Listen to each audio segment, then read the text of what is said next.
Hey, fictional friends, and welcome to another episode of Fully Booked. I'm Megan. And I'm Shireen. And we are continuing our selfish, whatever we want to talk about, month of December. Happy holidays to us. It's our gift from us to us this December, because we're just going to talk about whatever we feel like talking about. And I feel like, I don't know, I guess today we just decided that we were going to do something like just talk about things in general when it comes to like reading and reading habits. And I feel like something that used to be a topic of conversation that would come up a lot with people is sort of like, oh, what are your guilty pleasures in everything? Music tastes, movies, TV shows, books. Yeah. Everything, like, or like things that, like, I don't know, like collector's items, like whatever it is, like hobbies that people have. Yeah. And I feel like it's something that's not spoken about as much anymore. And I do kind of wonder if like the advent of social media and so much being shared and so many niches being discovered within like a social media sphere kind of have something to do with that. And general acceptance of one another. Exactly. So I think we kind of just wanted to talk about, you know, guilty pleasure reading as a thing, which definitely when you and I were younger, at least, used to be a thing. Definitely. And I'm sure like particularly like our own parents' generations, that would have been a thing, and like a little bit after them and stuff. So just like, you know, baby boomers, Gen X, ourselves, like millennials, basically. But I feel like that's starting to fade a little bit. And I guess just kind of figure out like, what are our guilty pleasures? Why do we still feel like we have them? Are they even really a thing anymore? And like why, I guess maybe why we felt the need to call them that in the first place to a certain extent, like what that means. Yeah. And just kind of talk about that. These next couple of episodes, I think we're going to like tone things down. We talked so much in our first episode of the month about the Colleen Hoover thing. We're going to dial it back a little bit. We're going to dial it back a little bit. I think we're just going to keep these ones like light and fun and just like a chat about stuff and not get into like as much heaviness about things again. So just to make things easier on you guys and on ourselves for the month of December, because 'tis the season, so we may as well just have fun with it, right? Yeah. Shireen, before we kind of get into the whole episode, what's on your nightstand right now? I am currently reading The Ballad of Songbirds and Snakes. Very timely for this year in general. Yeah. I was never a big fan of the original Hunger Games. Don't get me wrong, I watched all the movies, but I only read, I think, half of the first book because I was a little bit older when they came out, and I think like I was the Twilight generation. Yeah.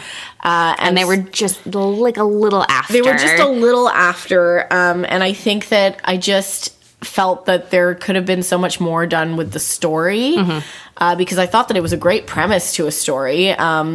Anyway, so I wasn't like a huge fan of them, but we went to see the new movie, and I was like blown away by the level of acting in the movie, and I really enjoyed the storyline as well, actually. I thought it was really, really good. And so I went and I picked up the book after, so I'm reading that. I'm doing a bit of a comparison in my head as I'm reading it. Yeah. Obviously, in the movie, it's all about, like, you know, what you can see. And so it's a little bit harder to tell when President Snow starts to become the character that he becomes in the Hunger Games, like initial trilogy or whatever. Yeah, and I think what's interesting is that there's no becoming. He just always was. I think he thinks that a lot of the work, a lot of the things that he does are for the right reasons. Okay, but he's always a villain, and you see that in the book. That kind of makes more sense than just like, oh, I had this one traumatizing event that triggered everything about my personality. And that's what I was expecting when I was watching the movie, to be honest, because he doesn't seem like there's anything like bad about him. But then when you read the book, you're like, oh, okay.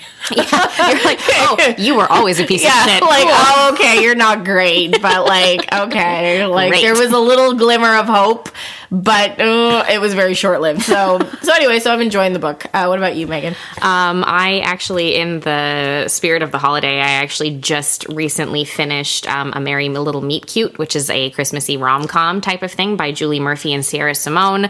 I personally don't know Sierra Simone's work that well, but Julie Murphy wrote Dumplin', which is something that I've like read before, and we've also like there's a Netflix movie that's actually pretty cute as well about it. So it's the first in, I think they're calling it Christmas Notch series. And basically it takes place in this teeny little town in Vermont named Christmas Notch, which is being used to film Hallmark-esque movies. I think they call it like the Hope Network or something like that. It's very much like making fun of like the idea of like Hallmark Christmas films to an extent.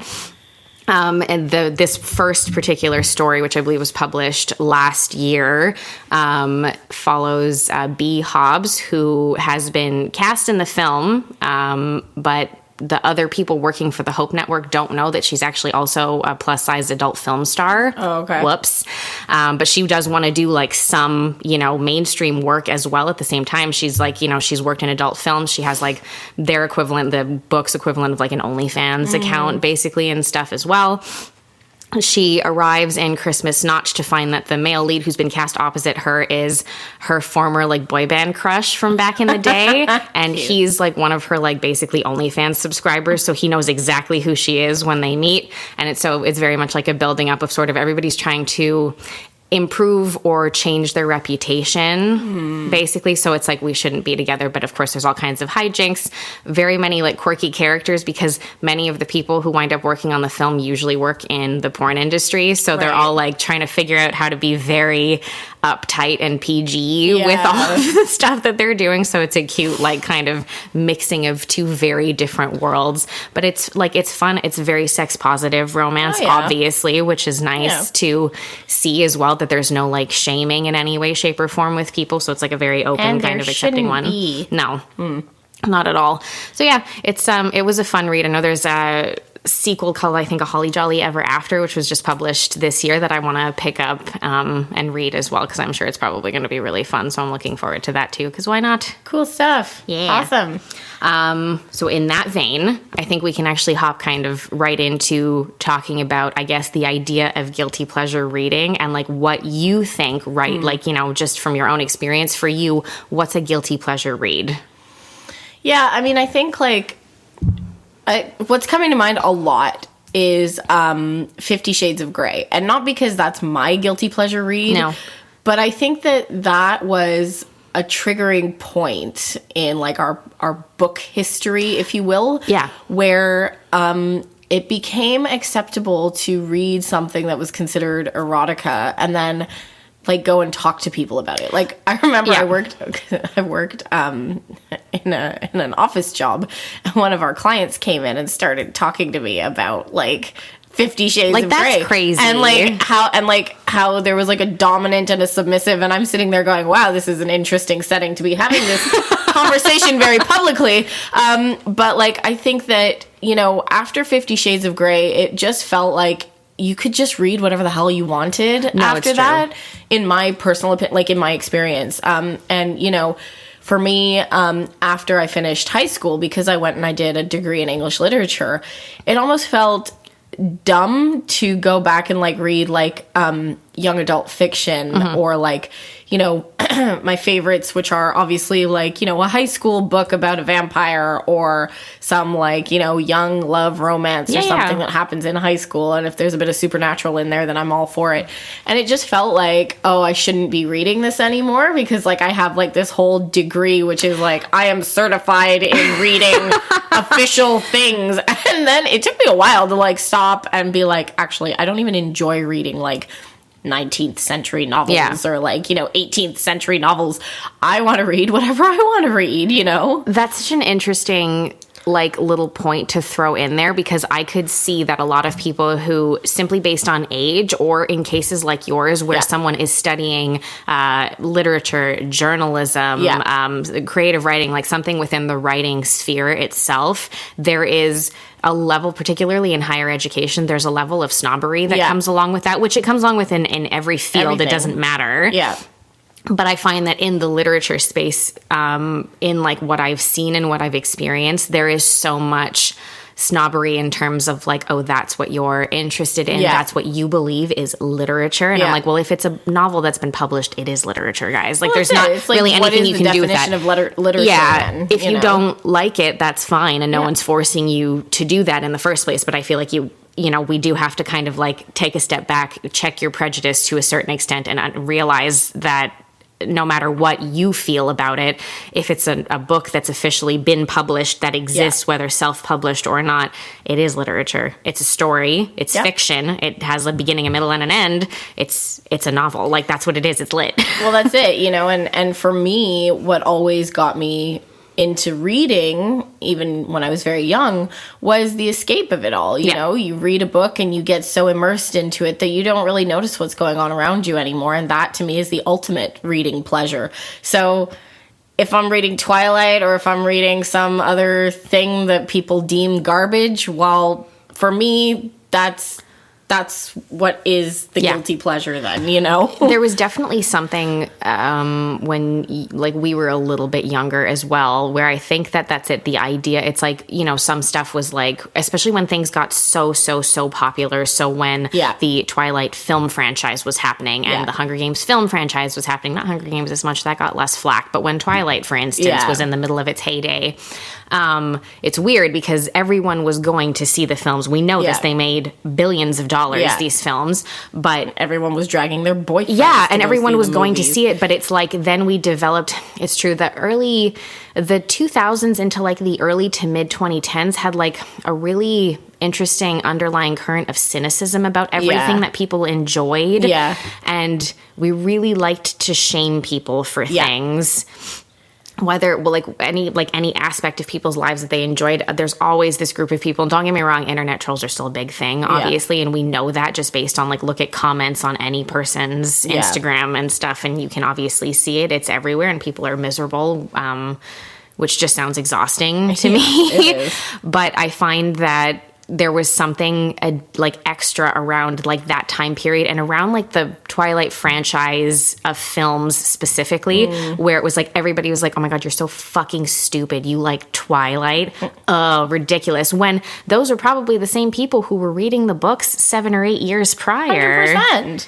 100%. You know, and that's just like what happened. And I feel like there was this period of time where that you're absolutely right, when we read something when we were like middle grade through high school. And if you expressed any love of that, like nostalgia or love of that piece outside of that, people were like, oh my God, you're so fucking lame. Like, you know, you would have experienced it in terms of English lit. I studied 100%. Theater in college. And I'm sure that if I had brought up any of those things that I had liked at that time, and those were periods of time where like these films were being made and all of this stuff was happening, people would have been like, oh my God, you're so fucking stupid. Oh my God, nobody can act in these films. And like, that's where it would have been directed. And the writing is so poor and this and that. And it's like, who cares? If I can get past the writing style and I can get immersed in the story itself and I enjoy it, then, I don't know, is that a guilty pleasure? Because I don't feel guilty about it anymore. Yeah, that's the thing. You know? I think that that's kind of like where this conversation kind of gets interesting, is that we're hitting a peak now, where I feel like we're hitting this turning point, and I feel like we're headed in a different direction because of spaces online where people have such an opportunity to find recommendations, speak about the books that they're reading in any genre. And there are so many dedicated accounts to one specific genre. And, you know, these accounts will have hundreds of thousands of followers. Right. I feel like it's so difficult at this point to shame anyone or to have a guilty pleasure in anything, really, because it's becoming more and more mainstream. You know, I feel like let's be real, I feel like for the longest time, like, romance was considered like silly. Yes. Fluff. Yes. And either that or it was like something that housewives would just like read in bed and tee-hee about, because they didn't have to, like, you know, because their husbands weren't doing anything that they wanted them to do. So this was just like their little like escape. And that's how it was framed. Yeah. So unless you were a housewife in your 40s with 3 kids and a boring husband, like, why would you read romance? That's crazy. Right. And no one would just like read it on the bus or whatever. Right. You know what I mean? Like, you wouldn't see that happening. Whereas I find that now, because there are these like just massive spaces of acceptance for all of this, it doesn't really matter that much anymore. Like, everyone's like, oh yeah, this is like the hockey romance that I'm reading right now. Like, and everyone's like skating romance. Yeah, and everyone's like, oh, is that one good? Kind of thing. Like, everybody just wants to know. And I feel like now when I walk into, there are so many different types. When I walk into a bookstore now, it used to be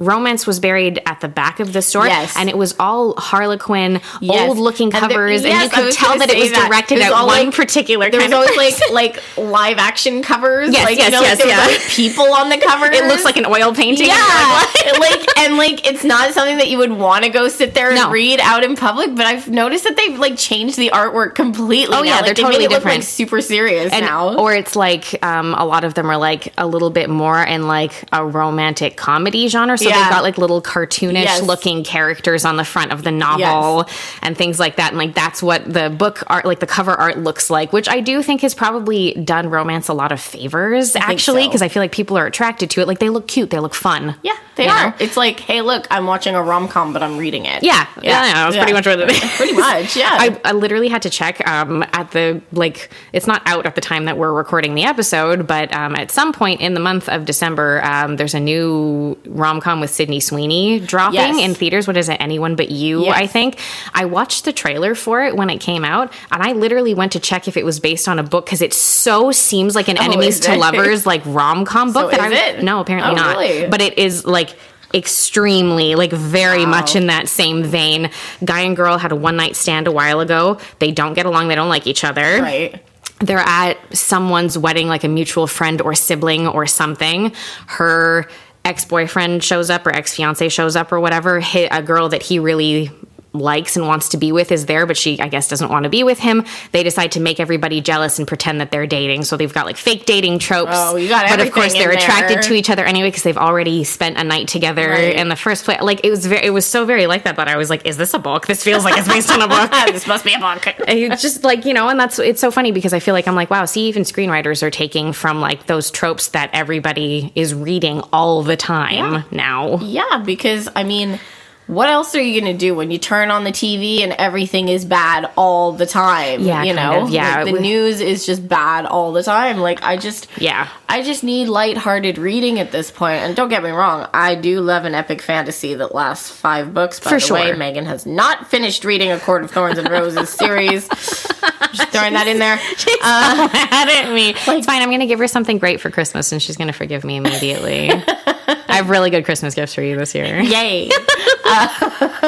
Yes, I'm staring at Crescent City right now because that's my next... that's your next foray. Yeah. Maybe, unless you're getting me what I think you're getting me, and maybe I need to hold off on Crescent City. I'm not talking about it. I get really bad book hangovers for things that I get really attached to. It's horrible. It's really... Well, we've talked about this on previous episodes, but it's true. Like, she can't do it after she's like, everything I pick up, I just read like 2/3 of it, and then I'm like, oh, whatever, who even cares? There isn't 5 books of people that I love.